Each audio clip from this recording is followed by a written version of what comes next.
I'm sure I've got a few I told you so's coming. Well deserved. So much seed is left sitting in piles on top of the ground with no dirt over it. That's just a no-go. Day has finally arrived. We got us a drill, don't we? We're gonna borrow this no-till drill here. See if we can go plant some sunflowers. He just gave me a full-on walkthrough. I think we're in business here. Definitely be a learning curve getting this thing calibrated and figured out. We are renting it from the Chatham County Soil and Water up here at the Extension Center.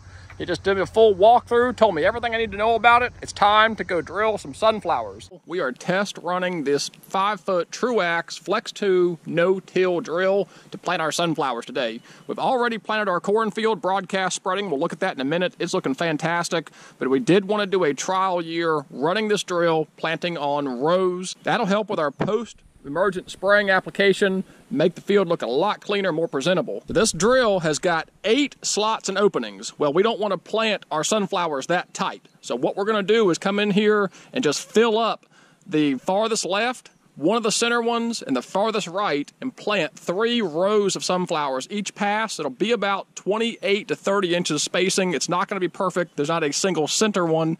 It'll be off center a little bit. I tried using cardboard to cap off these spots to prevent the seed from going into them, but these agitators right here were actually hitting the cardboard. So that's not gonna work. There's gonna be a huge learning curve.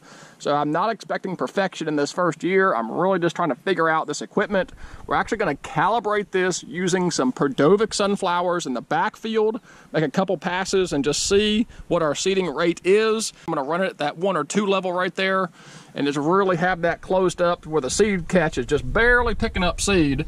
And contrary to what this says, my buddy Brandon's here. He is going to ride back here. Just keep eyes in this box as we go slow and just make sure everything's working. The internet and resources I've reached out to have been very, very helpful. But at the end of the day, until you hook that drill up to your own tractor and mess around with it, you can only learn but so much on the internet. Fail or succeed, I will let you know, so follow along. This is the field we're going to be drilling today. It has been turn plowed and lightly disked. We're actually going to come through here and disc it one more time to help smooth it out a little bit. I think you could drill all through this, but I really want to knock these high mounds down just to make sure we get a smoother, even bed. I was going to come in here and just truly do a no-till, but when I was out here earlier this week, this ground was hard as a rock, and I was really worried that drill wasn't going to cut it. To calibrate this drill, we're going to go a little unconventional and make good use of time. Instead of doing the unhook the hopper, spin the wheel 13 times, measure your seed, weigh your seed, we're going to take a bag of just cheap Perdovic standard issue black oil sunflower seeds, and we're going to go into the backfield back here with 10 pounds and just start drilling. And we're going to measure out exactly how far we made it and then adjust the hopper accordingly before we come drill the Clearfield sunflowers. I forgot to mention that. We're planting Clearfield sunflowers in the sunflower field. Clearfield sunflowers are like 3 times as expensive as regular black oil, so I did not want to learn that machine and calibrate it using the expensive sunflower. We are putting out what is the equivalent of 100 pounds of nitrogen to the acre. So that's about 50 pounds of nitrogen in there on that half acre. And we've got about 40 pounds of potassium. Our soil test dictated that we were low in potassium. I don't think so. Your algorithm must not be the same as mine. You and my algorithm aren't the same. Internet still thinks I like single moms, and I must say I do. That agitator would do that anyway, but...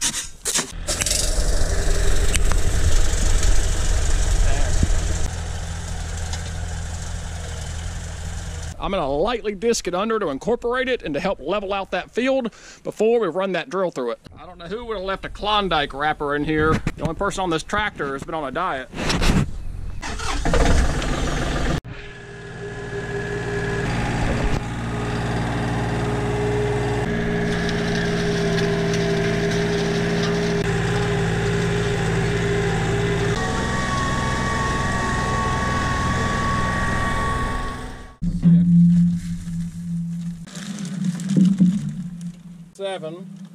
We're only going to be putting seed in 3 of these slots. So we're going to do 1 towards the middle. We're going to do the 2 ends. Go. We're just going to see how far 10 pound gets us in that backfield.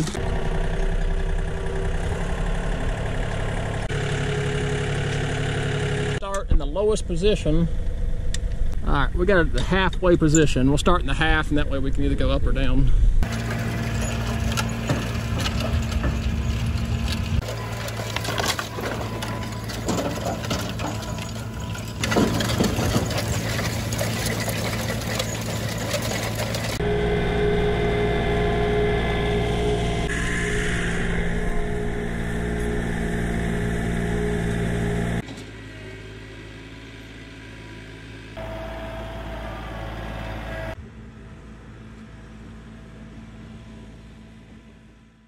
All right, moment of truth. We've done our calibration testing. Took us 20 pounds to kind of get it figured out. We think we're close enough.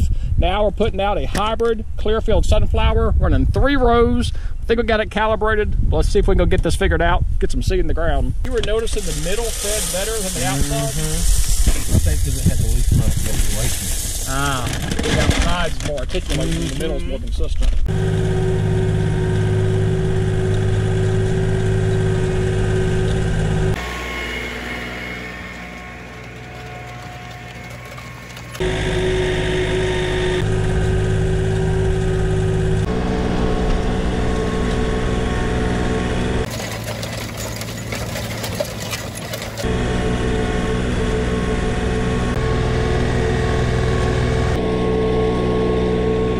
Okay though? Got about a pound or so left. So we've definitely have enough to go down. Oh yeah. Back. We'll get the field done and you probably have a little bit left. I'm gonna double run.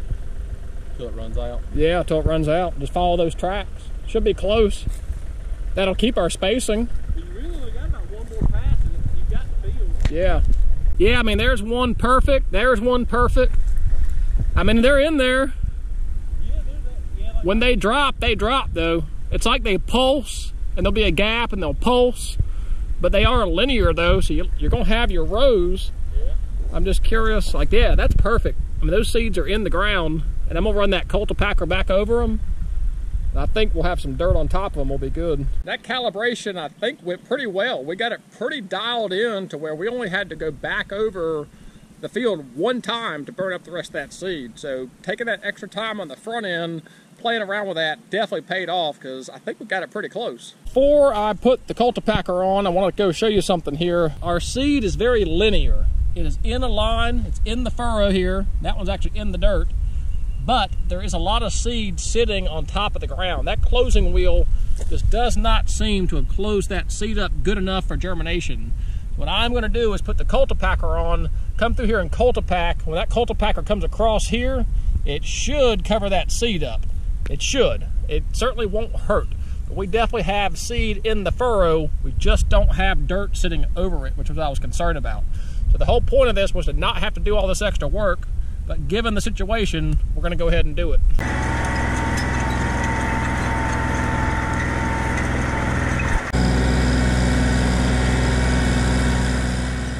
I used about 20 pounds, actually exactly 20 pounds of these regular Prodovic sunflowers to calibrate that no-till drill, and I was like, man, I don't want to waste these. I want to use the drill while I got it. So we are still going to set that field in brown top millet here in a couple weeks by just broadcast spreading into it. But I'm going to go ahead and plant that whole field with the no-till drill using this remaining 30 pounds of sunflowers here just to see what kind of germination we get. The deer are probably going to eat them. That's not going to affect anything we're doing coming back through there with the brown top millet, to go ahead and use that drill while I got it and burn up these sunflowers. Because we're just burning up the rest of these sunflowers, we're actually not worried about row spacing. So I'm just piling these toward the end and piling towards the middle to space them out a little bit. The goal here is just to see how this seed germinates, planting through the oats back there in a true no-till situation.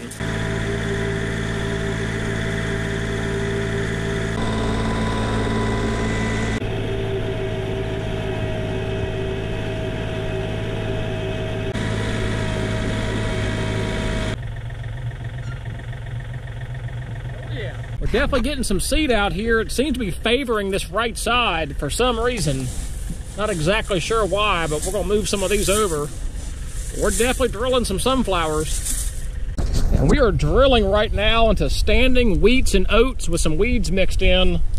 and it seems to be doing pretty well. It comes through here and cuts it. It's dropping some seed in, but just like the other fields, there's seed still sitting on top of the ground where it's not fully closing it up and packing that seed in the soil. So yeah, we're cutting ground and dropping seed, but are we really planting? That's my question. So I'll be really curious to see how this turns out. We can drop seed in a furrow, but can we actually grow a sunflower? We're gonna find that out. But this will be a great test of truly a no-till situation, a light-till situation, and a heavy-tilling situation to see what the difference is. The amount of things I have learned the last couple hours would take an hour-long video, and I know nobody wants to watch it, so I think I'm gonna break that all up into little pieces and just share tips and tricks, things I learned, the final adjustment we made that was perfect for 10 pounds on half an acre, how we hooked it up to the tractor. Things as simple as how we use the hydraulics off the loader to run those rear remotes. I'd love to share that with you. Just so many things I just learned in this couple hours out here playing around with this thing. Did a lot of test plotting. We played around with it, calibrating it in cut dirt.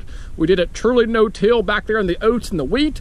And then, of course, we drilled into our prepared seed bed. So we're gonna have all kind of tests out here to see what works. Anything that didn't work, that didn't establish or germinate, we're just gonna broadcast brown top milled in there to turn it into a dove field, whatever does not germinate or whatever the deer eat. You guys that talk about row planters, I do think that is the machine for the job out here. Farmers use them for a reason, right? That no-till drill certainly has an application for rye and wheat and oats and all these fall crops that you really just scatter. Making nice, pretty, clean, well-spaced rows and plants like corn and sunflowers, I just don't think that's the machine for the job out here based on what I'm seeing here. It just cannot control that rate of spillage. So it's still controlled spillage, it's just in a line. So much seed is left sitting in piles on top of the ground with no dirt over it. That's just a no-go. I'm gonna come back through here and lightly disc this under. I just can't stand leaving all this seed exposed because I just know it's not gonna be viable. And I did not want to depart from this video without leaving you with a success story here. We have got a lot of corn coming up. I'll be curious to see how this nets out. We might come back through here one more time and do a top dressing of fertilizer, and then we're certainly gonna come back in here and post spray it with glyphosate. I've also got some thistle that survived, so hopefully that glyphosate coming back in here will knock out all the remaining grass, wheat, thistle, any broadleafs in here, and really clean up this field. I'm sure I've got a few I told you so's coming. Well deserved. I just wanted to try something new, something different, much cheaper and more affordable than a planter. 75 bucks for that thing just to see if it works. If it works, it would have been fantastic. If it doesn't work, oh well, we learned something new. Stay tuned for more videos, getting into a deep dive about this machine, as well as spraying the pre-emergent herbicides in the sunflowers. But until then, thank you guys for watching. God bless. Take care.